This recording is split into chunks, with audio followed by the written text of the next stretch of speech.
Welcome to yet another movie by Binge King. Today we will discuss a historic film witnessed by a Polish Jewish musician who struggles to survive the destruction of the Warsaw Ghetto of World War II. Before measuring the swords, a word of caution: this video contains spoilers, so proceed with caution and let's get started.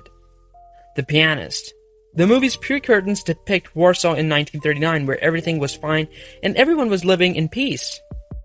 In the very following scene, we see our main character, Władysław Szpilman, a classical musician, the pianist, playing a mesmerizing piano on a Warsaw radio station. While playing, the windows are smashed, terrorizing the producer and everyone present on the scene. While escaping from the radio station, he meets Dorota, confessing his lovable piano talent. At home, we are introduced to Szpilman's family, his mother Regina, his father Helena, and Henrik. They are packing to move to somewhere else, and in doing so, they get a piece of news about World War II between Germany and the Allies. They get delighted and cheer for the better future that awaits them. But unfortunately, the situation gets reversed when the Germans junctures their homeland, destroying everything they desire. Back home, father suggests hiding their cash as he's afraid of Germans looting them. All of them offer a different approach, but in the end, Szpilman's idea of hiding all the money in his violin. The story worsens by the following scene in which Szpilman and Dorita walk into a bar and see a sign saying Jews are forbidden. The government orders all Jews to wear emblems showing a blue star with a white background on their right hands to be typecasted. This law stereotypes them for quite a long time until Helena reads a newspaper in which the governor of the Warsaw district stated that they would resettle all Jews to a new Jewish district, and all Jews living outside of the prescribed area will have to move to the Jewish district by 31st of October 1940. Soon all Jews are migrated to the Jewish district, and there was not much place for all of them to settle. The governor even makes a wall to isolate them from the world. At home, Itzhak Heller, a Jew serving for Germany, seeks to recruit Henrik and Szpilman to live a decent life despite having harsh situations. Still, they obstruct his proposal because they do not want to frenzy their own brothers. During dinner, Henry and Szpilman get into a conflict, and his father diverts their talks by criticizing the American Jews. While they are talking, they heard a vehicle sound. It is the German soldiers, and they turn off the lights. Soldiers get into the next building, terrorizing everyone. When they get into a house, everyone stands up except a disabled older man in the wheelchair. They throw him down from the terrace, carrying everyone. After that, they shoot the whole family and drive over their corpses. The following day, he's playing piano in a restaurant. Soon, Helena arrives there, informing him about Henrik being arrested by the Germans. He rushes towards the station and cries, or we can say that he begs Itzhak Heller to free him, which he does. And later, Henry tells him that they are again resettling Jews, but this time it is just a formality. All they want is to kill us. Szpilman tries to get an employment certificate for his father so that they should not have to leave this place. Luckily, he meets Gebsinski, who does a favor for him, but no matter what he did, their ends were near. After some days, they are going to be massacred in the name of resettlement, and they're about to onboard the train. Szpilman sees Itzhak again, and he fetches him from the mob and tells him that he should go away from here. Shortly before he walks on the looted and massacred streets, the movie gets more intense, crying for his loved ones. He enters his house again, and then the restaurant where he plays piano. There, he finds Gebsinski, and they both share a closet to hide from the troops. About 2 years, he's seen with some people marching to the market. There he sees Dorota. Finally, a way of hope has been seen. During their return, troops choose some random Jews, among which there's also Gebsinski, and they kill them.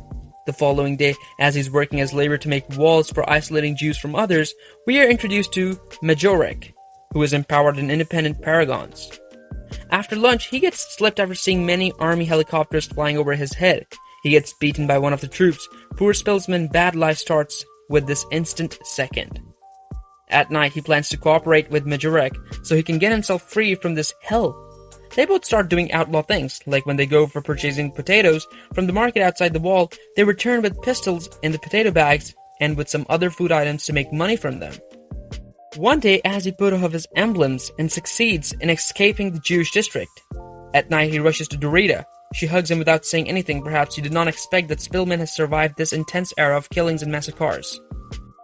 She welcomes him and manages to get a sealed apartment for him. When he moved into the apartment, its foreman arrived there advising him not to make any noise. He also gives him a contact number that should only be accessed in an emergency. Finally, he has a decent place to hide and live, but at the cost of hearing bombs, fire, and the massacre voices every day. One day he sees Jews fighting back. They fire at the troops, almost terrorizing them and giving birth to hope.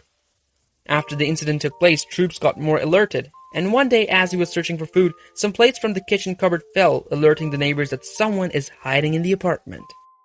After he gets busted, he runs from there and rushes to the address given by Dorita's friend. There he finds Dorita's friend's Andre's wife. She hides him and waits for Andre to come back. Then they find him a new apartment, which is much safer than the last one. He did not have much time to eat, which caused him to get to bed. One day when Andre and his wife visit him, he's in a bad condition. They rush to find a doctor. After getting some medications, he gets better day by day. And as the days pass, he sees a weird situation. Some men kill the German troops and attack the hospital too. Finally, the Allies are approaching, and day by day the crisis seemed to be over. The following day he sees a German tank on the street. Almost ready to blow up everything, he rushes towards the door, but it is locked, and suddenly everything gets puzzled as the tank fires at his walls. He runs to the hospital, and there he finds that the troops are firing everything. He nearly exits the hospital at the very last moment. After quite some time, he's now living in the attic. One day he finds a can, and he tries to open it. It falls. Then we see Captain Willem staring at him. He asks about him and asks to play the piano shortly before asking what he does for a living.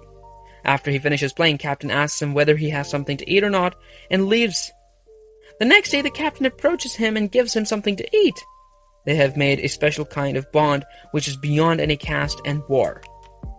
After quite some days, as the Allies are about to enter the premises, the captain and his team are about to leave the place, and before he does, he revisits him, giving him some food and his jacket so he does not catch a cold. The following scene delighted Spillman as the Russians have arrived. He finally gets out of the attic, but as he does, people misunderstand him and declare him a German because of the captain's jacket. Russian troops start shooting him, but luckily he has been identified as a Polish Jew. In the end, he's playing piano in the radio show, but a guy interrupts him and informs him that a German guy needs his help. He was none other than the captain. He was captured and going through the same situation as once Spillman was going through. Nevertheless, Spillman arrives at the given location but cannot find him. So how did you like the film? Was it better than the last one? Share your thoughts in the comment section below, and do not forget to subscribe to our channel. Trust me, you cannot miss our future content.